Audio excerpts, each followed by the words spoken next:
that people are they're feeling beat up, they're feeling tired, they're feeling uncertain, they don't know what to do. It's hard to make a decision when we don't know what the future looks like. This is a hangover. Like, we were partying like drunken sailors for, a number of years. We're having the best time ever. Everybody's making money. What a beautiful thing. Well, guess what? We drank a little too much. Real estate became a true financial instrument for many people. If we go back to the 80s and 90s, that was not the case. A home was a place to live, and that's why you bought a house. I'm not saying some people didn't have rental properties, but not like now. I think real estate is the greatest long-term investment you could ever make. And I'll tell you, when I get around people that have done very, very well for themselves, almost all of them have made money in real estate. I even think right now a lot of real estate agents are getting in the way of a deal. They're sitting there and they're going, "Oh my God, that's way too low."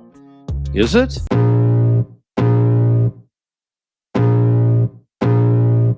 Welcome to the Tom Storey Show with Steve Karrasch and Tom Storey, where we discuss everything real estate or whatever else is on our minds. Welcome back to the Tom Storey Show. I'm very, very excited to introduce this week's guest, Richard Robbins, who is the CEO and president of Richard Robbins International, RRi, which is Canada's #1 coaching company for real estate agents. Me and Steve, this is how we met, through Rich's company. And I will say, Rich, I know mostly men just like to make fun of each other and not actually give real compliments, but because this is a public setting and other people are listening, I will say biggest impact on my real estate career is you and your company, and it's not even close. It is how I met Steve, though, so I'm not sure if I'm happy or mad about that. You helped me build confidence, market knowledge, systems, like everything points back to you, to Bill, to Chris Slightum, all the people that have had massive influences for me. So just wanted to give you the introduction I think you deserve, because when we're together, we just make jokes, but that is how I truly feel. So welcome to the show. It is. Thank you. It is true. When we're together, we just make jokes, but they say you only insult people you really love. You know what I mean? Like that's what they say, right? And I apologize. I truly apologize for your relationship with Steve. There has not been many people that have been really excited after they met him, but if you really get to know him deep down, he's a special dude. It's just you've got to get past that stiffness, that awkwardness, that burnt toast personality, as he calls it. Well, for all the viewers out there, this show is absolutely your fault, Rich. So we appreciate that. And by the way, any issue you ever have with a real estate agent across Canada, I think comes back to Rich, right? That's where the complaints go. Yeah, we've really screwed them up. I'll tell you right now. Well, Rich, maybe give the audience a bit of an idea of the scope and the scale of your company. How many people are you coaching in the real estate world right now? And then we'll go into like what different markets are doing across Canada, because you have an interesting perspective there based on the people you're coaching. But how long's RI been around? What do you guys do? And what's happening right now? Well, we've been around 26 years. And just before that, I was a broker. Before that, I was a real estate agent. And Sue, my wife, and I, we started this company together. And the basis of this company was when I had my brokerage, we had the highest production per age of any company in the trading area.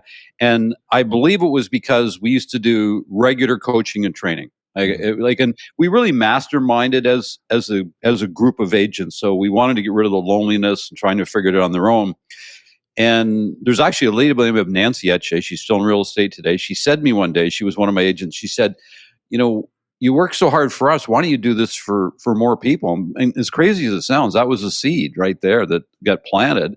And then Sue and I started this company. And the whole idea when we started, we thought, well, imagine if we could do this. Imagine if we could put on events. And at the event, people would learn all the best practices being used, at that particular time in the real estate space, so they could produce a much better result, hopefully with less energy, less time spent. They could spend more time with their family, because we're really big on a balanced life. And then what we could do is after the event, we could offer coaching where now we could provide them with, ongoing accountability, overcoming challenges, implementation. And that's how the coaching sort of started, right? So the idea was the event is a learning part. And then not that they don't learn a lot in coaching as well, but now they sort of understand our philosophy as a company. And if they bought into it, they say, okay, well, I'm going to get in the coaching. Now I'm going to start to move these philosophies forward. So that's sort of how it all started. In terms of events, I think I think I've now spoken to over 300,000 people globally, like all over the world, which has been, I just met some of the most amazing people. I really have. And you know, what happened with all these speaking engagements, like in South America, Australia, South Africa, and Europe, was I learned that real estate is very different all over the world. It is not like it is in Canada. Like Canada, we have, I would suggest, the most organized real estate in the world here.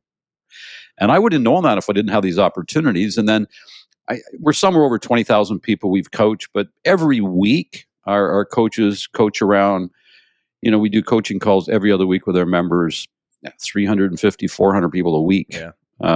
Our coaches would work with, plus we had group coaching. We had all kinds of stuff going on. So anyway, it's a lot of fun. So, you know, I know my market really well. Steve knows his market really well. But Rich, you're coaching people across Canada and even into the States. And although Toronto and Vancouver have highest inventory we've ever seen, lowest sales we've ever seen, it seems like some markets, like Calgary's cooled a bit, but like Winnipeg and Edmonton are like crazy markets that never used to see any change in value. So like, why is this happening?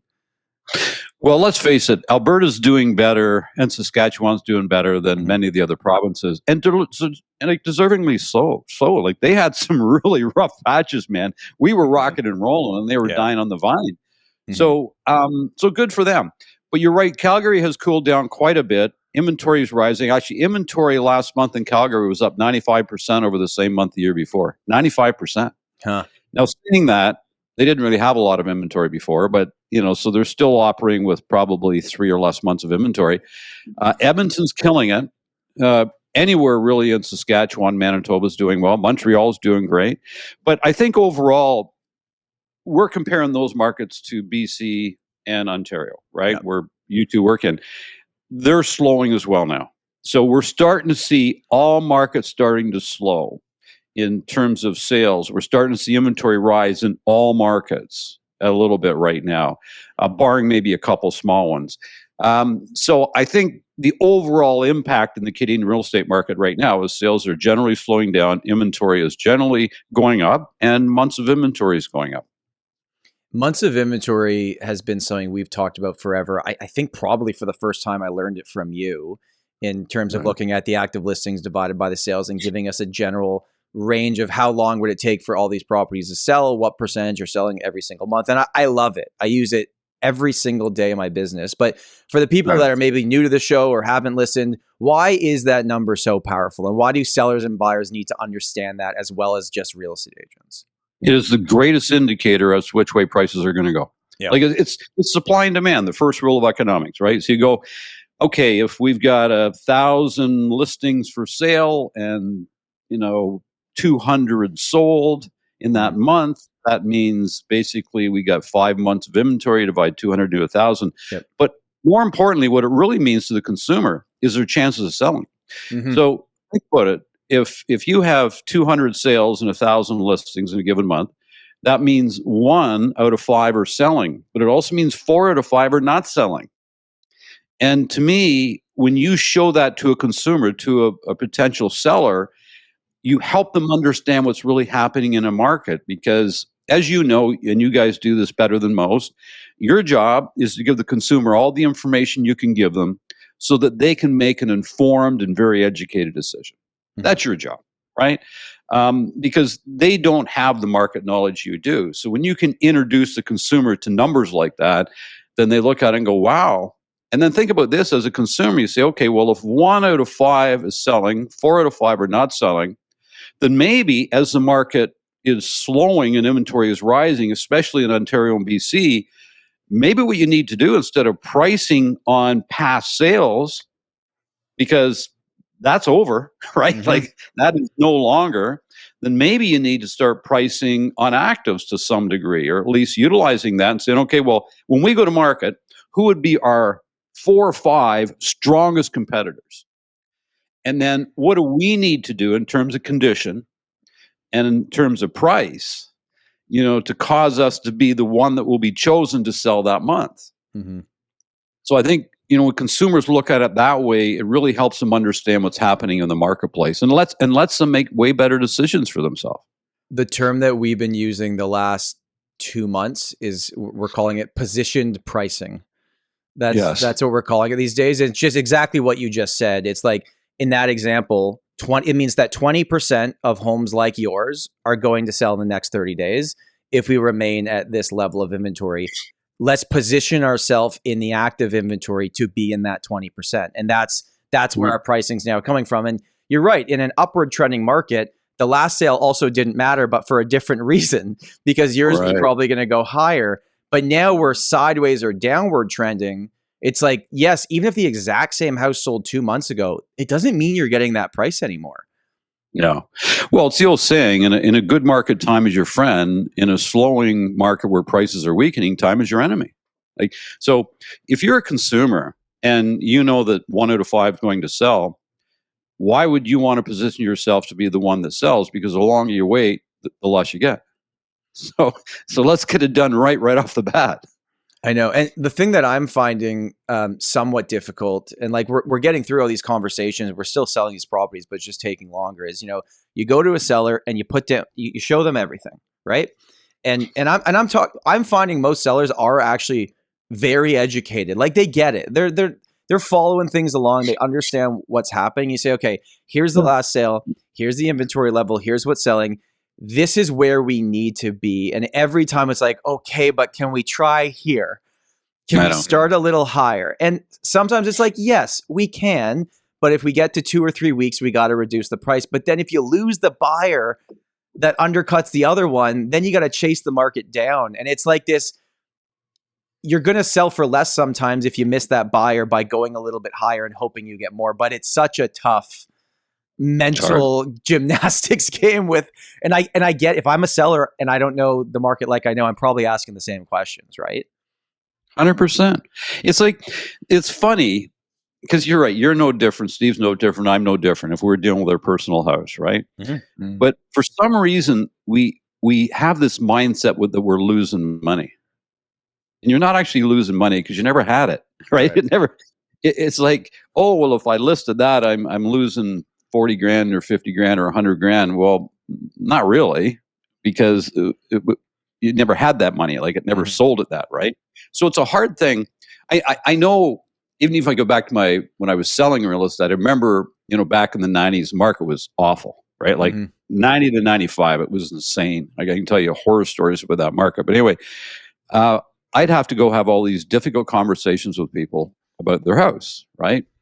And if you think about the last number of years as realtors, all your conversations have sort of been fun, right? Back in 2020, 2021. Really, we can go back a long way. Because, prices are going up. What a great market. This is beautiful. We can get how much for our house? Oh, that's great, right? Buyers, they just wanted to get a house. They were jumping up, down excited if they actually just got a house, right? And so now it's reversed. And it's emotionally hard, I think, for a lot of agents to have these difficult conversations because the conversations aren't fun anymore. Mm-hmm. One time we're talking about, oh, look what your house is worth. Oh, buyer got a house. Now you're going, well, I know you'd like to get that, but the market, the market's not going to allow you to get that, unfortunately. And as you all know, we don't set the prices. The market determines the price, right? Which we have little to no control over. So I think the big part of that right now is that the conversations we got to have are emotionally difficult, right? For all parties, for buyers, for sellers, and for agents. What was it like in the 90s? Like, how, seeing what you see now with all the people you coach, are we at, because I had actually looked back, and this isn't 90s, I just went back to 2008, and like there was 30,000 odd listings in the GTA and 60 something hundred sales last month. In May or June of 2008, there was 27,000 listings, but 9,000 sales. It's like we're doing less volume than during the financial crisis. But take us back to the 90s. How were you selling properties then when things were dropping every year, let alone every month? Oh, it was... Well, the funny thing about it, when Dana Richard and I opened the brokerage, it was 1988. And it was good like... timing, eh? Yeah, good timing. It was like February 1989 where I could feel the market starting to shut down. And it was like our phone just stopped ringing. Like, you got to remember, there wasn't a you weren't into computers a big way back then, right? No texting, all that sort of thing. So it was phone calls. And, you had a receptionist, and it was also the phone, for some reason, just stopped ringing. It was the weirdest thing. And I remember talking to Dana. I said, like, what's happening? Like, nobody's calling, nothing's happening. And then, of course, it continued to get worse and worse. And then once we get to like 1990, for like at least 5 years, it was so hard to work in that market. And now Dana and I did fine, but the amount of hours that you had to put in, because what happens, you start to carry a lot of listings because you got a smaller percentage selling every month, and you're still taking listings on every month. So the amount of inventory you carry starts to go up. Well, as the inventory starts to go up, you got to maintain communications with all these people. And my theory back then, I still think it's a good theory today, is if you're going to have a difficult conversation, do it in person. Like I always wanted to go to their house. I wanted to sit at their kitchen table. I wanted to show them all the information, right? But our whole goal back then was to get ahead of the market. We used to, and not all sellers would do this, but we said, listen, it's in everybody's best interest, especially yours, if we get ahead of the market. And so we would always be very aggressive with our pricing to try to get ahead of the market. And our success rate was higher than the average, pretty substantially. But we were with price, and there's a lot of listings we just couldn't take because, they'd say, well, if I can't get this, we're not going to sell. And we go, well, in all fairness, if we thought we could sell it for that, we would love to help you, but I don't want to disappoint you. All you're going to have is showings and nothing's going to happen. So we probably back then turned down, I'm just guessing right now, but at least 50% of the opportunities. We wouldn't even take the listing because unless they really had to sell, it wasn't much point going on the marketplace. You didn't get into real estate to become a web developer, but a great website is a must. And sellers, well, they want their listings to shine. RealtyNinja.com builds affordable, beautiful, mobile-friendly real estate websites with lead capture and SEO. And there is no tech skills required. Realty Ninja will migrate your content, handle domain changes, and set up as free during your unlimited trial with no credit card required. I've been using Realty Ninja since 2012. Try Realty Ninja right now for free and sign up using our link, realtyninja.com/Tom, and you will save 20% off your entire first year when you launch. It was, and I remember vendor take-back mortgages were huge back then. I sold a house. We had it listed for over a year, right? And by the way, we used to take listings for a year back then, and even then some used to expire. Like dead serious. 23 Star-Gel, I'll never forget. I remember that address like it was yesterday. The guy was a great guy. I loved the guy to death. He had no mortgage on his house. I'd like to sell. Want to get an apartment. Want to invest some money. We ended up selling his house, for full price, but he held the mortgage for full price just so we could get a buyer into the house. And he was excited because his money was invested. The buyer was excited because they could get into the marketplace. And that buyer that bought that house, eventually it went up. They sold, bought another house. They sold, bought it. And think about it, 100% financing, but they got a house and they kept moving up and getting bigger and bigger homes. So there was a lot of creative stuff like that going on back then. Why haven't VTBs I know they're kind of coming back in a way, but is the simple answer, Steve, because people just don't have the equity in their homes? Yeah, people don't own their homes outright. That's the problem, right? Yeah. Yeah, there's a lot of, you got to remember, if you go back, it's a different world now. You think, what was it? I'm going to go back in the 90s and say, well, you'd buy a house for maybe 3 or 4 times your income. Now people are buying a house for 8, 10 times their income. Yeah. So there's a lot, and I think a home over the last sort of 20 years has become a bit of a financial instrument for people.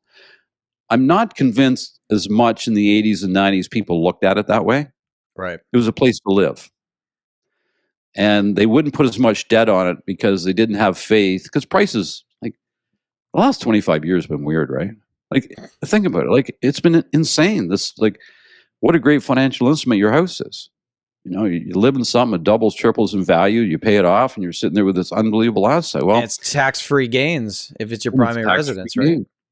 But I go back and look at That didn't happen to my parents. Their house went up a little bit, but I mean, we weren't talking double prices. So it's been a really interesting ride. What happened? Like, what happened to, because even if you look like that crash we had in 89, we didn't get back average price wise until 2002. Like, I think like, yeah, prices dropped until about 95. And I get that it was probably a few months in 89 where things were crazy, where those prices actually existed. And that wasn't the true market for that long of a period of time. But you've been talking about people who are buying at 3-4 times income. And Steve, we see that in our comments as much as any other comment. Like, I'm not going to buy a house until it gets close to this much of my income. The reality is right now how it works with the banks is that banks are going to give you a mortgage for about 4 to 4.5 times your income, your household income. And that's how it works today. And now the mortgage rates are, although in the 4s, you know, they're not 10, they're not 15, they're not 20, but because the run up we had from 2002 to, I mean, now was just insane. Like, absolutely insane. And I'm talking mostly Toronto, Vancouver with these comments, because as we've talked about before, other markets weren't the same. But was it just low interest rates, maybe some foreign money? People started looking at houses as an asset class versus a place to live. Yeah, I think it was like a perfect storm. Like, first of all, we did have very low interest rates. Mm-hmm. Like, you know, I know everybody's heard this story a million times, but 1981, 81 or 82, I bought my first house. I was 17.75% mortgage, right? And the government was trying to stimulate the market. They'd offer you a $3,000 grant and a $5,000 interest-free loan if you'd buy a house. Huh. And the house I bought, so I got a $3,000 grant, $5,000 interest-free loan that didn't have to be paid till I sold the house. I bought a house. I was 21 years old. I bought a house for $53,500. I also put another $5,000 down myself, so that's $13,000. So I had a $40,000 mortgage, but I had this mortgage rate that was almost 18 points, right? Mm-hmm. And I remember thinking to myself, I'll never be able to make these payments, you know. But you know, I was married and I wanted to have a place and family and all that sort of thing. So we had really low interest rates. You know, we've had really low interest rates for a long period of time. We've had unbelievable amounts of immigration. Yeah. A lot of people over that period of time were moving to Canada, right? So I think, you know, immigration, I do think, you know, foreign buyers as well. I remember sitting in a hotel in Vancouver. I was sitting in a hotel in Vancouver and I was looking at all the condos, okay? And for whatever reason, these condos, a lot of the floors were all lit up at night. And there was nobody in them. There was nobody in them. Like, these buildings, they were all bought by foreign money, right? Well, the person that wanted to, you know, buy one to live in had to compete against that competition. So I think there's a lot of foreign, obviously a lot of money came in from China for many, many years, right? Yep. Mm-hmm. So I just think it was a perfect storm. All these things came together. And then, of course, once prices started to rise a little bit more than was probably, you know, historical, that everybody goes, well, this is a pretty good deal, right? Like, I better get in the market because it is tax-free. And you know what I mean? So it just keeps fueling itself. And one thing leads to another, and we're where we are today. Steve, I want you to jump in because I've taken the first 20 minutes with my own questions. So you're right to talk a little bit. Yeah. Sorry, I'm just battling a throat thing here. I'll give you my opinion kind of on the last 20 minutes if you want, Tom. The conversations are hard and there's a lot more work. I'll give you an example. Like, things are actually starting to show like maybe the dam has broken. And I think the reason for that might be that the sellers are finally capitulating, if you want to call it that. And they're kind of, okay, I guess that's what I got to take. I got to take that price. So in the last, I want to say week and a half or so, we got like 8 accepted offers. 4 of them needed granted extensions already. So it's a matter of like, not only do I have to do this work to get the deal together, one of those deals actually took like 3 weeks to negotiate. Yeah. Then we get it together. Then we get extensions. And the amount of time and hours that we have to put into a transaction now is a lot. And not only is it then just more like, I don't want to go, hey, everybody feel bad for realtors right now, because that's definitely not the case. But not only is it a lot more work than a lot of people are used to over the last few years, and let's face it, 35-40% of the industry's got their license in the last 3-4 years. But then they have to have that tough conversation you were talking about. Yeah. Rich, Tom and I the other day had what I call an off or an unrecorded podcast, right? That's just a telephone Much call. more swearing. Yeah. And he was basically, saying the same thing as I was. It's like, it just wears on you to constantly go in knowing that you're about to deliver news that the person's not going to receive well on the other side. Yeah. Right. Just a constant grind. And then it's like, oh, by the way, here's another offer. And I'm going to leave that appointment. My assistant emails me the offer. And I got to phone the other buyer or the other seller. Hey, I'm coming over with an offer. And I know that conversation's not going to go well. So it's just like and then you get home and your kids and your wife give you crap. So like it, but that's regular. I'll say that part. Is there a real estate version of bedside manner? Like nurses have to deliver bad news? Are we like kitchen table manner? But that's we have where to our learn? skill. That's where our skill is. And I think like there's, I heard Ralph Ciencio put it this way a while back. Actually, Rich, at one of your events. That's probably the only place I'd see Ralph. And he basically said, he was talking to another agent, and he's just like, when you're working out and you're working a certain muscle, and then like you get a personal trainer and they teach you to work a different muscle, and you're like, wait, I've been lifting weights for 10 years and now I've got a new muscle I didn't know. Like that's what we're at right now with agents, right? They've got to learn to work a new muscle that most of them have not had yet. Yeah. I feel very thankful because I got my license December 15th, 2008. Even stupider timing than your time to open a brokerage. Like that was literally a month after, 2 months after the great financial crisis started. But then I didn't know I learned in a terrible market. Like I went my first, until halfway through 2014, my entire career to that point was all trying to convince sellers to take less than they wanted. And that's actually regular real estate, in my opinion. And then 2015 hits and it's like, can you believe we got the asking price? And then 2016 hits and it's like 20 grand over asking, 100 grand over asking. The highest we did was something like $335,000 over asking on a $600,000 listing. Like 50% over ask, right? So I just, it is wearing right now. And it's got to be wearing also for the sellers, right? Like I sent out an evaluation. I went and sat with the people. I did a full evaluation. We went over the numbers. And they said, well, this is the number we would like. And I said, best case scenario, it's 6 figures lower than that. That's best case scenario. And then we're looking at offers from that point. And then I sent them all the comparables again. You know how we do our follow-up, a week later. Hey, guys, how's the renovations coming? Here's the new market update. And they open up that update and they go, well, it looks like we should be listed where I thought we would be listed, which is the $100,000 higher. Why? Because everybody else is listed there. And they're going, well, that's obviously market value. But that particular pocket's sitting at 32 months of supply right now. Yeah. Like to try and explain that to them when they're just going, well, okay, but I'm going to lose 100 grand. That's the type of conversation that we have to get very skillful at having right now. And I'm worried that not enough of the industry has the skill in order to do that. Well, truthfully, Steve, they don't. That's the bottom line. Like you started in 2008. I started in 80. I started real estate in 85. But when I started my brokerage, and it was the greatest thing that ever happened to me, and it was probably the greatest thing ever happened to you, Steve, because if we could do it through those times, right? You can do it through almost any time, so to speak. So I look at it, and I'm very thankful that early 1990s happened, because it allowed me to get really skilled at the time at what it was I was doing. But I think we all have to remember right now, it's not just the real estate market.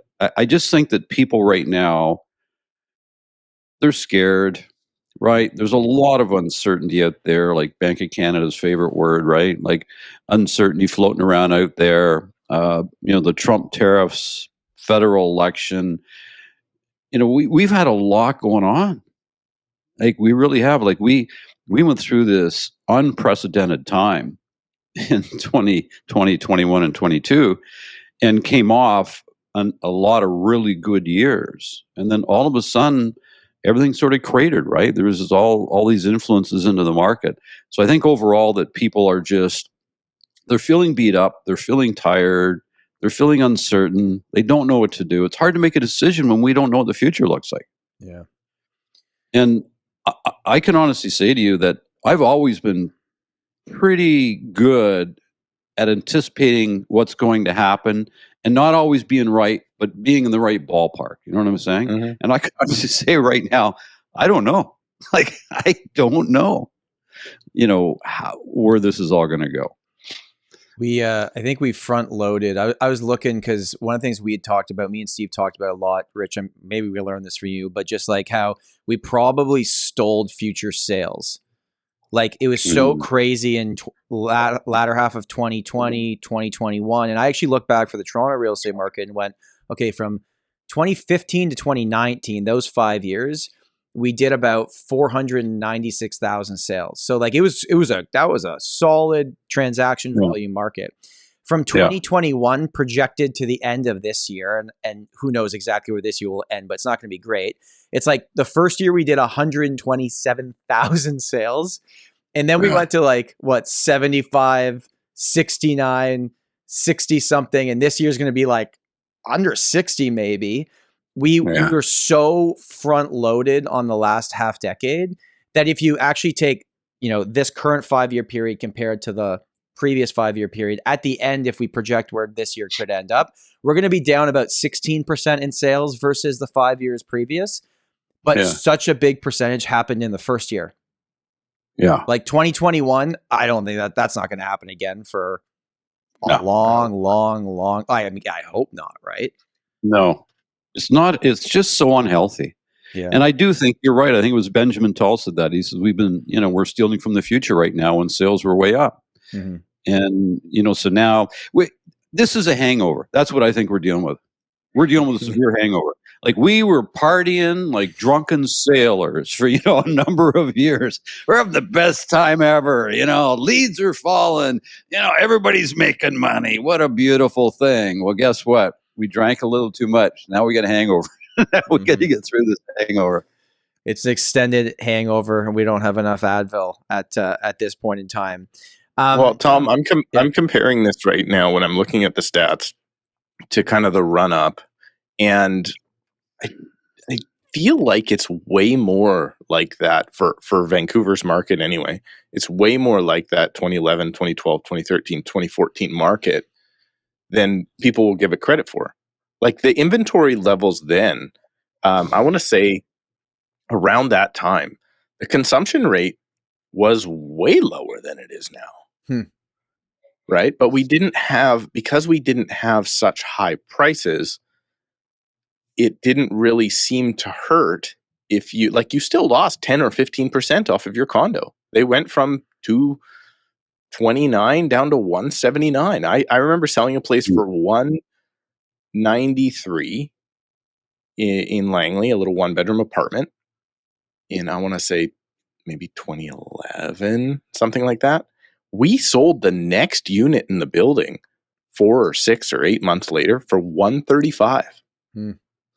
Right? And guess what? Thankfully, that client of mine, I was able to sell her a house. She was able to hold on to the property. And then when she held on to the property for a certain amount of years, I phoned her up and I said, did you know that thing's worth like $315,000 right now? She's like, perfect. Time to ditch it. That's good. But if she held on to it right now, it'd be like $475. Right? So it's just a matter of holding on to it for a long enough period of time. And I think where our the downside to our market over the last little bit has been these people, and also happened in 05, 06, 07, is these folks that were looking for a quick buck. And it's not a quick buck. And that somehow we have to try and work that out of our culture in real estate, right? I believe no matter what happens over the next 10 years, let's call it, the likelihood of property values doubling again from this point is extremely high for maybe currency devaluation, inflation, all of these different things. But at no point have I not seen that happen on a graph up until I want to say from let's call it 2015 to 2023. That was the biggest kind of sustained growth outside of 2019 that I've ever seen. When you look at the graphs are usually a spike in price within a year and then 10 years of flat, if not declining, and then another massive spike. Maybe this is my realtor FOMOing people saying, if you miss that spike, you're going to miss out on most of the equity gains. You just don't know when that spike's going to happen. And I think those spikes are bound to happen again. I just think we're going to likely end up in a prolong. Like this could be 5, 7, 10 more years of what we're in right now. We don't know. Well, Rich, if this is 1989 all over, then it could take 10 to 12 years to reach back to peak pricing. And let's say if this started when the first rate hike happened. So let's say the peak was February 2022. We are currently in the summer of 2025. If this was the 1989, we're only in like 1992, 1993 right now. We could still have 2 more years of really tough going before things like if that's what we're looking at as the most recent potential similar thing that happened, we could have 2 more years of slugging along here before things just kind of even out or slowly start going up again, right? And I get every property type is different in area, but like some are always going to perform well. Some micro market is going to perform well, just like they are in Toronto. And but think about this. So in 2020 and 2021, what percentage of condo buyers were investors in Toronto, Tom? Probably 70%. Okay, so we don't know these, but let's say 70%. Well, think about what that does to a market. Like these aren't home owners. That's what I mean by real estate became a true financial instrument for many people, just like buying stocks and bonds and gold or whatever, right? Well, if we go back to the 80s and 90s, that was not the case. That's not the way the market worked. A home was a place to live, and that's why you bought a house. I'm not saying some people didn't have rental properties, but not like now. So all of a sudden, we lost that market. Now, I'm sure you're going to start seeing people creep back in pretty soon, but we sort of lost that market.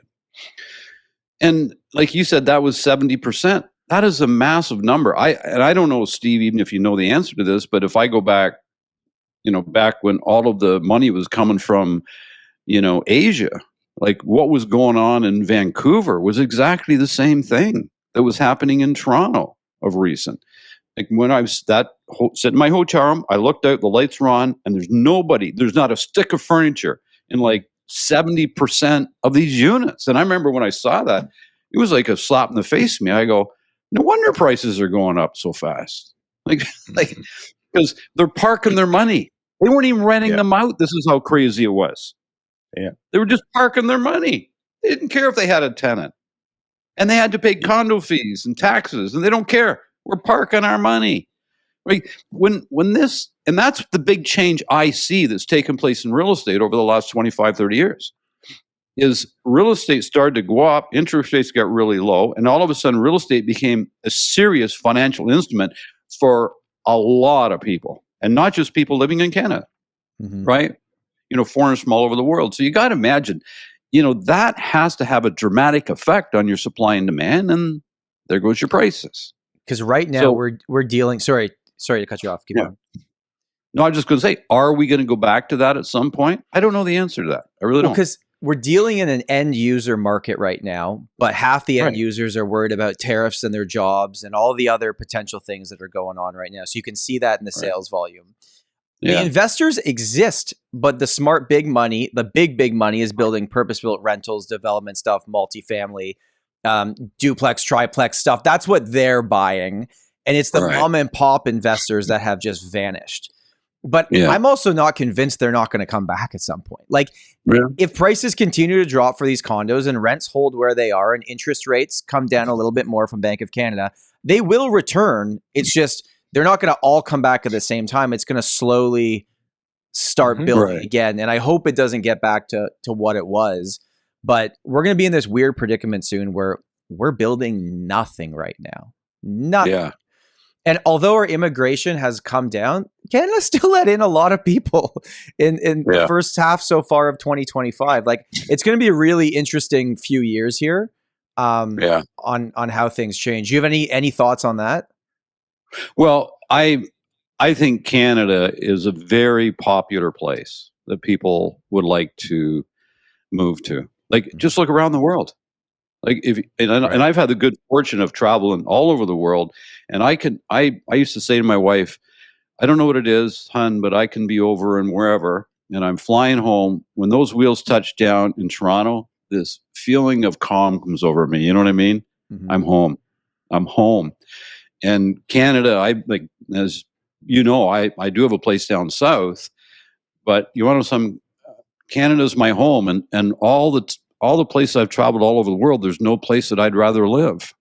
Now, okay, I'm a Canadian. I was born here. But I still look at it and say, I believe that, not that we don't have a lot of problems. We got a lot of problems, but so does everybody have a lot of problems. We've always had a lot of problems, always will have a lot of problems. You read the newspapers 50 years ago, it was the same shit going on back then that's going on right now. People are complaining about politicians. They're complaining about interest rates. All the same. Nothing changes, right? Yeah. So, but overall, I think that we're a very attractive country. I think actually we're going to be more attractive based on some things that are happening south of the border right now. So I do think that, people are going to want to live here. And let's face it, if we have a growing population, and we need what? We need places for people to live. And if all of a sudden all the builders and developers have sort of stopped, which they have, which is understandable, you and I both know developments take 3, 4, 5, 6 years, before they're, people are moving into the units. Mm-hmm. So it could just all of a sudden be a blip, and then all of a sudden it just starts turning around again, and away we go. I don't know. What do you feel like we're really stuck in a catch-22, because you can't now construct a unit that's affordable. Like, you can't build it. So nobody is. Yeah, because development fees, because of cost of construction, because of permitting time, all of it. So you can't physically build something that someone can afford.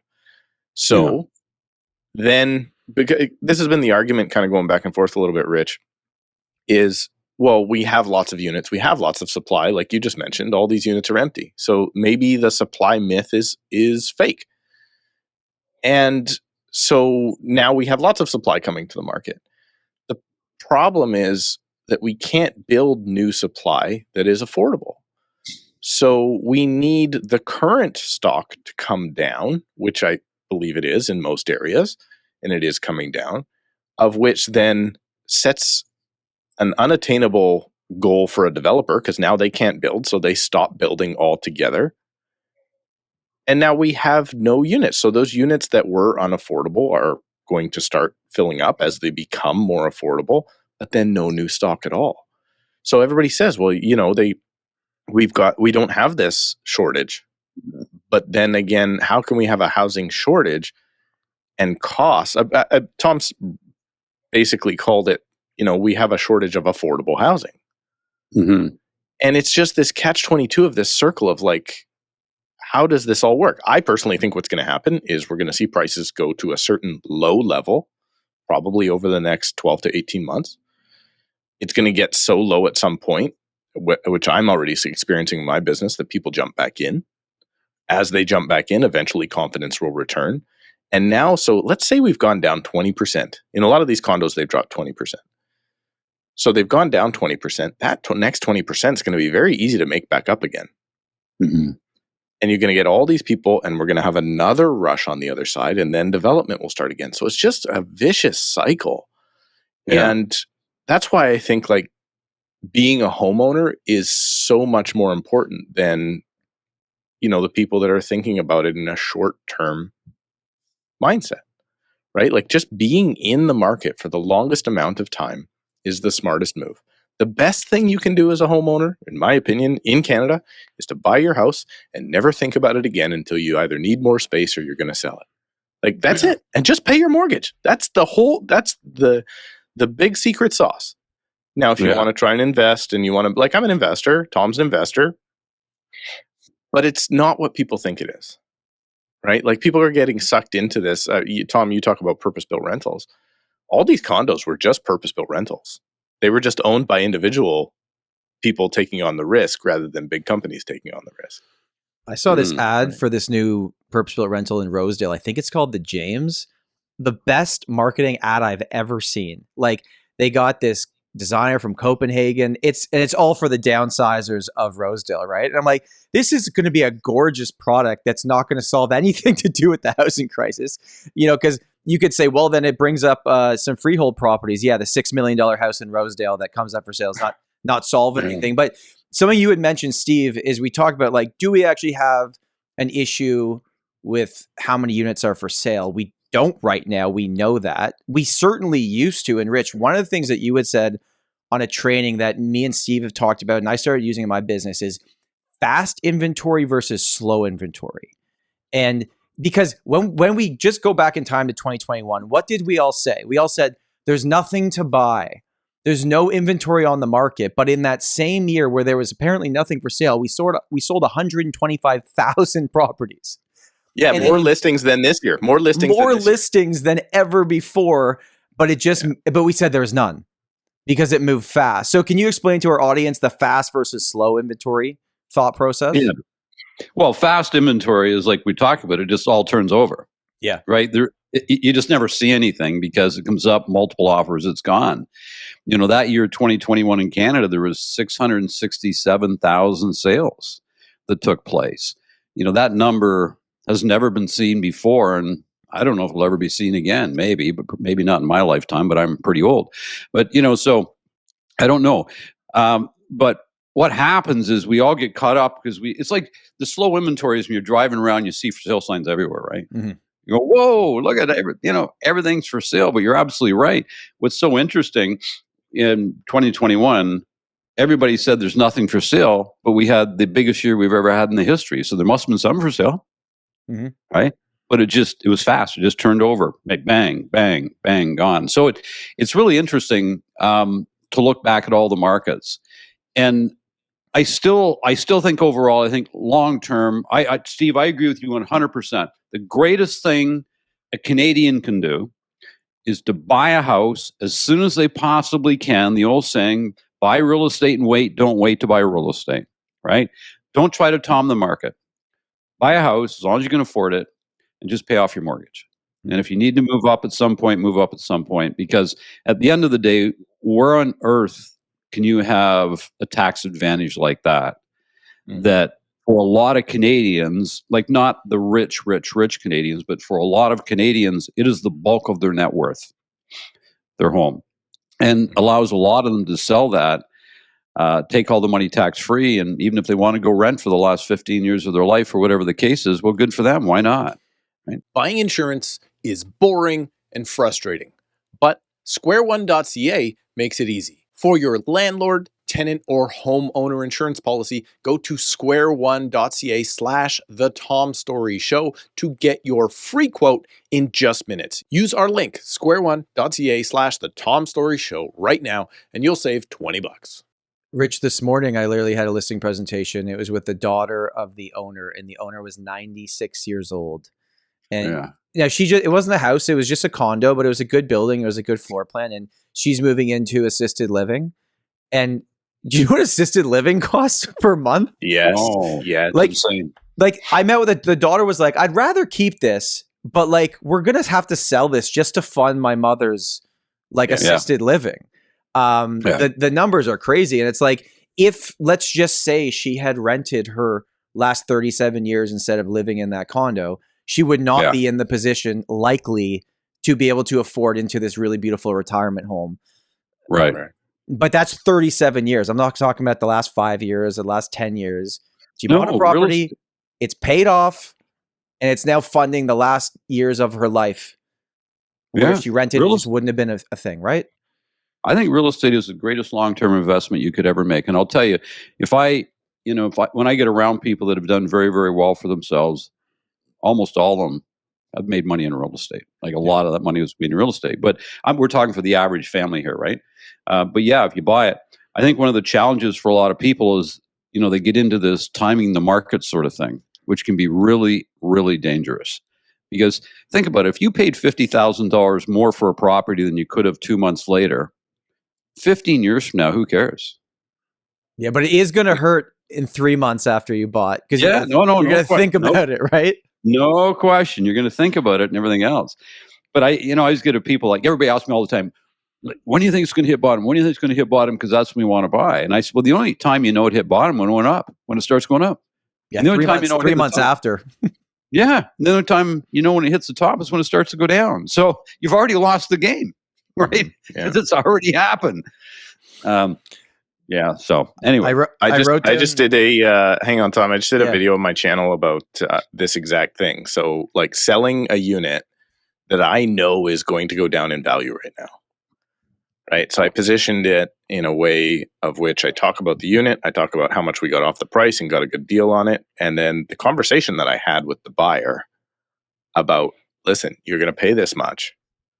And my projections are this is going to be worth 8 or 9% less in probably short order. And I position the whole thing. I show the losses and I show the actual numbers. And then the hook in the video is, this is a conversation I had in 2012. Yeah. Right. And then the peak of the market pricing and then the bottom of the market pricing. I really hope I get this video edited before this comes out. But that's kind of the whole thought pattern is I made it look like, listen, this is exactly the same as what happened back then. Yeah. Right. But it's just another repeat in the cycle. And the mental block, I guess, is just that high value compared to previously. Tom, I'm not going to let you say your thing yet. I wanted to get your opinions on the thought. I was listening to Steve Soretsky. Rich, I don't know if you know Steve, but he's prominent Vancouver realtor. And he was talking about how illiquid the market is right now. And maybe we should have him on again, Tom, to talk about it, because I'd like to talk to him about it. And I just was thinking, like, it's actually not the case at all. It's not illiquid. I don't feel like it is. I just feel like the sellers don't know the market value. And it's like, well, if I slash this price down to this, will it still sell? I did 4 price reductions last week. 3 of those properties have an accepted offer. Yeah. Now, the price is lower than I even recommended. And then the offers came in lower than that. But you got an offer. But like the market is liquid as soon as you find the right price. And there's all these people just holding on to those prices. So have you guys thought about that? Tom, you must feel like you're in a completely illiquid market right now. Well, yeah, but it's interesting. In the last week, Rich, I've probably, based on price reductions on 5 listings, I think I've probably taken $175,000 of total value off of 5 properties, right? Like, depending on the difference. And since we've done that, we've had more showings and we got offers on 2 of them. Now, I don't know if both offers are going to come together, but my conversation with the sellers now is like, let me at least be in the position to bring you an offer you don't like, because that's better than no showings. Like, let's get somewhere here. And you know what? To the credit of all the people I'm working with, they're like, yeah, okay, what's it going to take? Like, I find most sellers at this point in time, and Steve, maybe for me and you, it's like they've met us online, they're educated, they're not just not paying attention, meeting a realtor for the first time. So maybe that's the difference here. But like most of them are like, all right, we get it. If we don't like the number, we just won't sell. But where do we need to go price wise? And then things are moving. But I'll tell you why kudos to you guys, because you have both become an authority in your marketplaces. And I think, that is one of the great secrets to our industry today is, I think for an agent to succeed at a high level like both you have and are, is you have to be seen as an authority. People want to know, who can I trust? Who can I listen to, right? And because of this podcast and the videos and all the other work that you guys do, I believe both you are seen as an authority. So people trust you. And I think that's why you're going on these price reductions and people are going, okay, because they trust you, right? You guys are an authority in Canadian real estate. So that is a great advantage.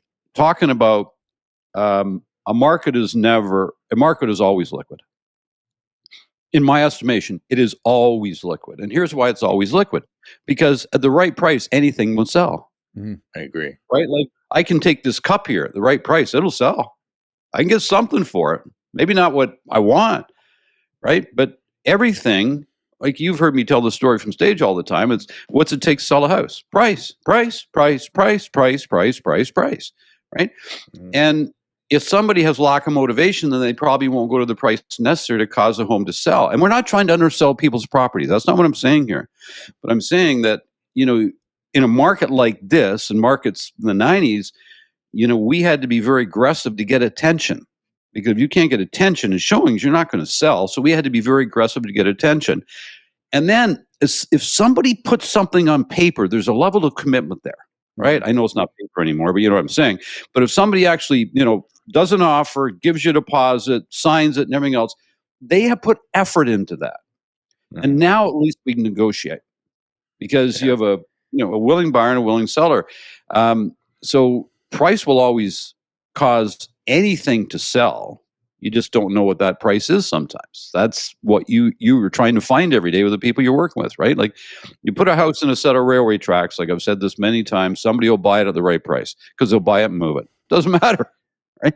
Hey, Steve's the best example. Happily married guy. He convinced his lovely wife to marry him when he was single, when he was on the market. If Steve can get married, you can sell your house. Well, it's because he's a closer. I've always seen that. Steve's obviously a very, very good salesperson, and he can close. So, I wanted to read you guys a comment. I saw this in actually somebody else's video, and it just made me chuckle. It said, "This is not a crash. Prices were just stupid. Now they're ever so slightly less stupid." I thought that was kind of funny. I wrote that down. But Rich, how I want to wrap up this conversation today is business conversation. Okay. Me and Steve are in the real estate business, the selling business. You're in the coaching of real estate agents business, but many, many people that listen to our show run their own businesses. And regardless of your business, it was good at some point and now it's not what it was then. Real estate's its own thing, but many businesses are experiencing the same thing. When COVID first hit, you had like an all hands on deck meeting with all of us. And you gave this analogy about when things are tough, you can cut the fat, you can cut the muscle, or you can cut the bone. And cutting the bone might kill you forever. So can you explain that thought process to anyone that's maybe going through like, they got 3 months left in their business and they got to figure out a way to make it work? And I'm not talking about real estate agents here. I'm just talking about general. Right. That analogy really always stuck with me. Well, I think in a business, because I've had the good or bad fortune of being through many different times, right? Like 2008 crisis. And we have, as a company in our younger years, faced many challenges. Like, there were times where we're going, oh boy, I don't know how I'm going to work this out, right? Mm-hmm. And so I read a book one time and it said, when you're going through difficult times, and you need to cut, you got to be really careful what you cut because you can cut yourself right out of business. So the idea is, you want to cut the fat, when all of us can sit down and look at what fat do we need to cut off our business that won't have a negative impact on marketing and lead generation. Because the minute you start to cut marketing lead generation, you got a real problem because that's the fuel that drives your business. So that's what we mean by you can cut the fat. But the problem is when you start cutting into the muscle, it's going to get painful. When you cut into the bone, it's over, right? Because let's face it, if I just slashed all my expenses to zeros tomorrow, I'm out of business. I can cut 100% tomorrow. It's over. Because I don't have any staff, right? I don't have a building anymore. I have nothing. And I'm done. I'm out of business. So I just say to people is when you're going through these times, you have to be prudent. You have to really look at all your expenses. And you sometimes have to make really tough decisions. Like in 2008 as an example, I had an office in San Diego. And I was getting slaughtered. Because in 2008 in the US was different than 2008 in Canada. It was insane. Like I'm telling you, everything just shut down. So, I had to make some very big decisions and say, okay, well, I really can't afford the office anymore, but I could run it out of Canada. You know what I mean? So I don't need to spend that money anymore. So I didn't cut the bone. I was just cutting some of the fat out. And because I knew we weren't going to be growing with staff over the next little while, so we didn't need that anymore. So you just got to sit back and look at your business and say, okay, what can I cut? But the number one thing you got to be careful of is that don't cut what's driving your engine, right? Mm-hmm. Your pipeline, your leads, and maybe you got to change your marketing. You might have to change your messaging, which I think a lot of people do right now in terms of what they're putting out. So that's, I just remember reading a book and it had those three things. I thought it was a brilliant analogy, right? Because you cut too far, you're dead. And, we don't want to die, but, and the other thing too is I think a lot of people, depending on your position right now, is like I'm in a very blessed position that, we have a company that's like fully debt free. Like we don't have any debt at all. But a lot of people are maybe dealing with that. And that's also a time where maybe you got to make sure you have some capital available. Mm-hmm. Right. So whether you go to somebody and say, listen, if I need, can I borrow, or whatever the case is, right? But put yourself in a position that maybe you need to make sure you have some capital available too. If you're struggling and you only got 90 days to go, because you might need it, you might not, but don't wait till you need it to try to secure it. You secure it before you need it. Right. And whether it's private money, bank money, whatever you want to do, so that you don't have to prove that. The biggest wake up call for me was when you said that, and this is going back to when we didn't know if we were going to be able to work at the beginning of the pandemic. I wrote down all my expenses and looked at my bank account and everything, and I had administrative assistants at that point. I was hiring out other people for other things, and I just wrote down how long, if I can't do my job, if they don't allow me to do my job, how long can I last? Yeah. And at that moment in time, it was probably like a year and a half. Like I would have been okay. But now I know that number is a lot further down because of different things I've done in my business over the time. But that's a very scary, but really kind of like catch your attention exercise any business should probably look at. Even now, like sit down and run those numbers. How long can you last if you don't bring any income in? Well, I think too, we got to realize that when we're going through, the period of 2020 and 2021, that it's really easy to get fat. Like you think about it, how often do you take on another $20 subscription? Mm-hmm. You keep, and it's called lifestyle creep, or what do you want to call it, expense creep. And a lot of times our expenses keep creeping up, but are we actually cutting? And we spend more time taking more on sometimes than actually cutting. So you got to be really careful, because it was easy to do back then. Was that Warren Buffett statement he said one time? You find out who doesn't have a bathing suit on when the water goes out. Guess what? The water's gone out. The water's gone out. So we're going to know who's wearing a bathing suit and who's not. I have one last thing, and then we'll let you go, Rich. So if you're this far deep into the podcast, you're either a very loyal listener or maybe a real estate agent driving from open house to open house on Sunday. You train people how to run a successful business, particularly in the real estate space. So if someone is new or struggling, or this is maybe their first exposure to you, might be their last exposure after some of the stuff you said, but if this is, we only make fun of the people we love, right? We love them. It's not true. I make fun of everybody.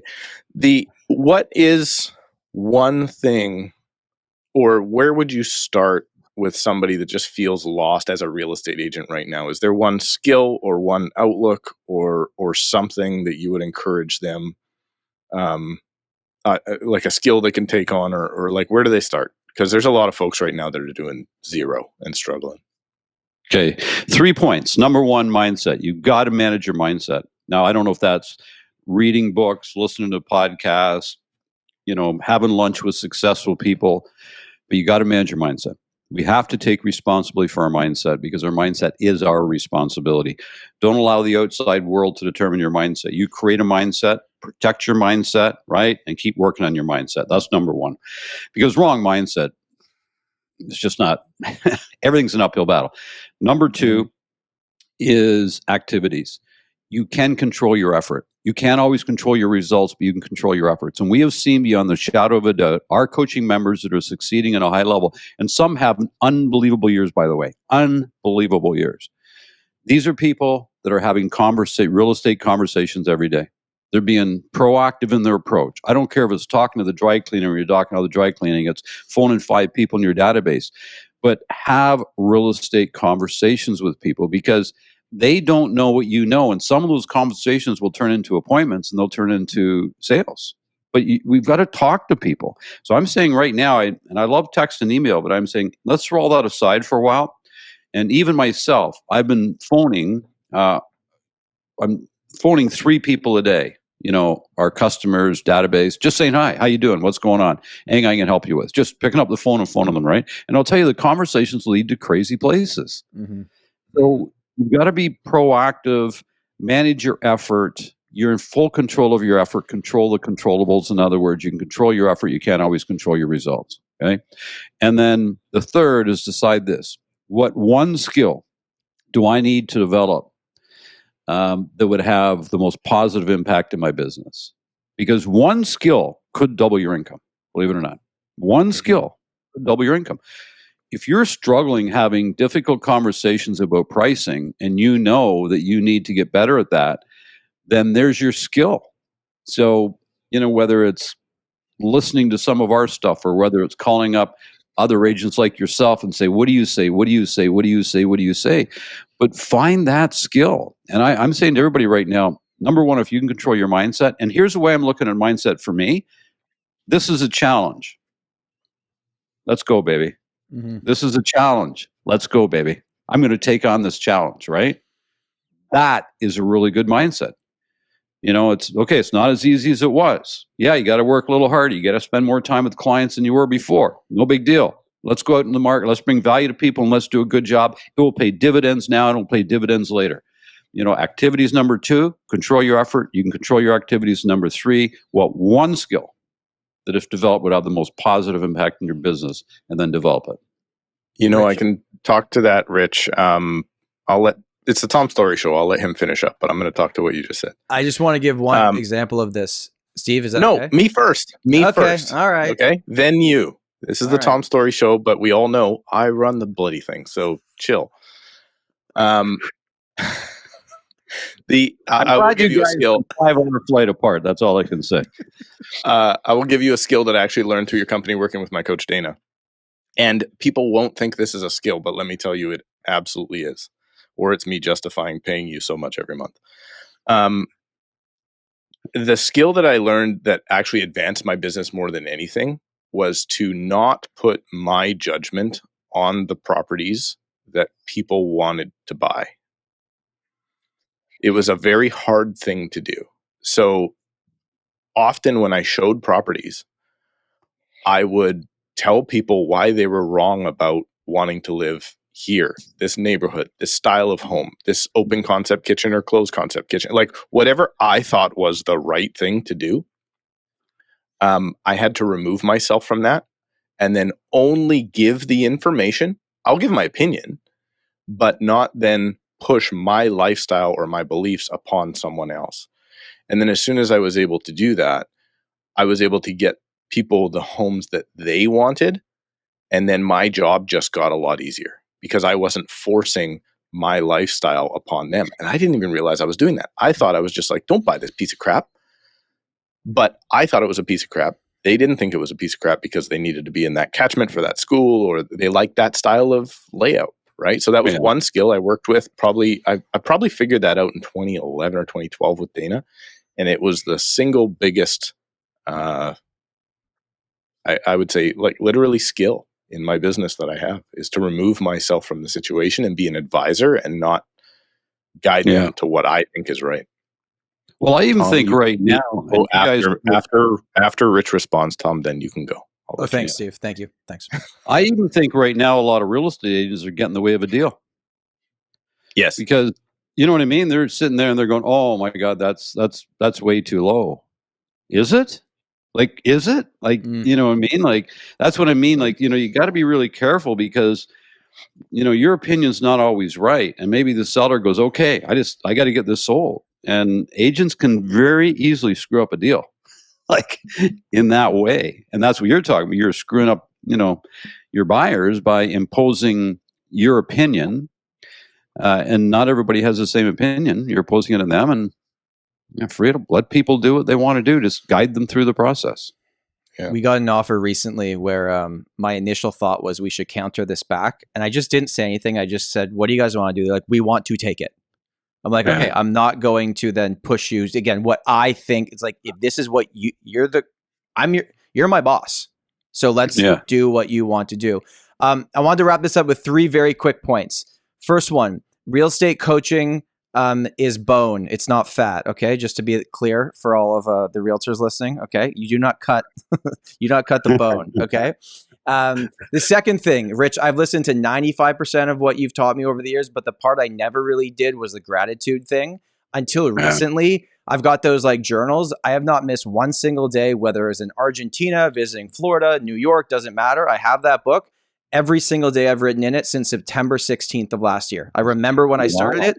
I've gone through 2.5 of these books, forcing myself every morning to write 3 things I'm grateful for. Sometimes it's like my socks or something. Yeah.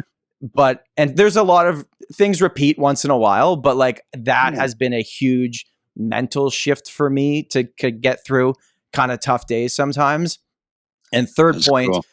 The way we started the show is the way I want to end it. Best thing I ever did in my career was join your coaching company. So if there's realtors listening, we'll put all your information in the description. People can book calls with your team to talk about what the encompassing of what you guys do, correct? Yes. Beautiful. Perfect. Thank you. Thanks, guys. Listen, I want to say I have a lot of respect for you too. I have watched you for many, many years grow your businesses. Well, more Steve than Tom, but we won't get into that. But perfect. I've watched you for many years grow your businesses, and I'll tell you, you guys have done a hell of a job. And what I love most about what you've done is the amount of work you put into developing content that you can put out into the world that will help people make a decision on buying and selling real estate. I know it's enormous. It's absolutely enormous. And you become authorities, and it's been really fun to watch. So I'm proud of you guys, and keep her going, man. Well, we're just getting started. Rich, I think you were like maybe guest 7 when we first started the show, or episode 7. Yeah. Now I don't even know what number we're at, Steve, 160 something. So we're going to continue to do this. Consistency is one of the big things you taught us. So thank you, Rich, for doing this. We appreciate you taking the time. Thank you, everybody, for watching and listening, and we will see you next week. Bye.